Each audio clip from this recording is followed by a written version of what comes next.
folks, I'm not saying this for no reason at all. I don't have histrionic personality disorder. I mean, I don't really think that I do. I feel as if I'm kind of stuck a little bit between a rock and a hard place. Because I'm trying to be a homemaker, I'm trying to be a good mother. And my teenagers just... The oldest one has turned 20 something. And then the girls, they just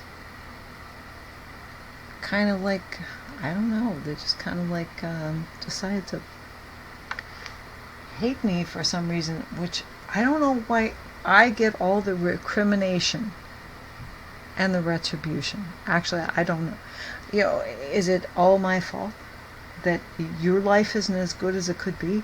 Oh, it's nobody else's fault but mine. You know, it's just like, it's typical. My younger kids really like me. I am concerned about my oldest son. He's almost 30 years old. I gave birth to him when I was 20. And I know I was just kind of a kid at the time. I thought I was an adult, but I was a little bit cantankerous toward him. I might have slapped him a little bit, but when I went to babysitters, that's what they did. I went to like 50... folks, I'm not joking. The reason why I think my parents took me to so many different babysitters is because they were worried that I would talk about the abuse that was happening within our own household. And so they always had to switch me to a new caregiver or babysitter, so I could never. After I have a friend for like 3 weeks or a month, it's time to go to a new babysitter. And I didn't understand that. It's like I could never keep a friend. I could never, ever hold on to a friend. Until Dad decided, well, I'm just going to go up to Cleveland for the entire week and I'll come home only on the weekends. But of course that gave my mother the opportunity to have an adulterous affair, which, you know, that didn't turn out very well. Because I lost my very best friend.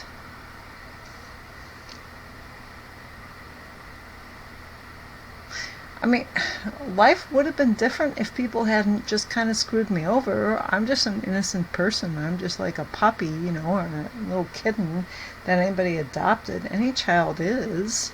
If you think there's something wrong with me, I don't know. Maybe it's because of my background, but it's like I have actually become concerned that my oldest son, who is about 30, is going to probably try to come and murder us. I think he's off his nut. He said he had to go to a hotel to clear his mind. When that kid lived here, I want to tell you, something went wrong when he was about... And I'm not saying I was a perfect mother or that my husband was the perfect father, because that's not true at all. And I'm sorry if I could take anything back that I did incorrectly.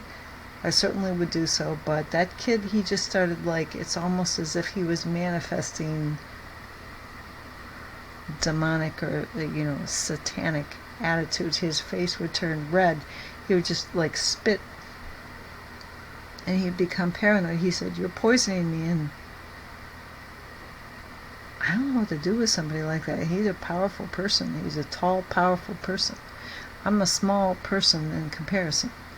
You don't know. I mean, it's like, that's what living with the devil is like. I mean, I did my best for that kid. Oh my God, I breastfed him. Oh my God, Jesus. I mean, that was the only breastfeeding for me that was successful, but that's just an aside. The rest of the kids, I never had enough milk for him, but he was thriving on that. He grew into a big, strong, tall person, only to come back and just... He kind of like linked up with my brother at a time. It's like my brother said, well, my sister was just mean to me. It's like, you don't understand, when you have 57 different babysitters, you think it's normal to slap kids and pinch them and, you know, spank them in the butt. I mean, did I ever like ass rape anybody? No, I don't think so. They beat him to the point of death?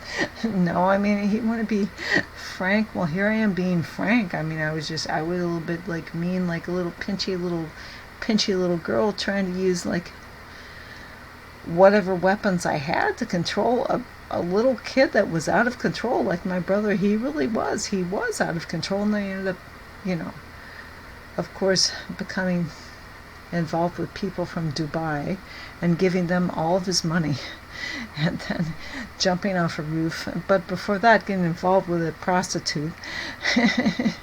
It's like, whose mother was a sheriff, and she claimed that he beat her up, but when you look at the police photos, he was all beaten up. I mean, like, seriously, I mean, it's like, am I crazy? No, I think the world is crazy.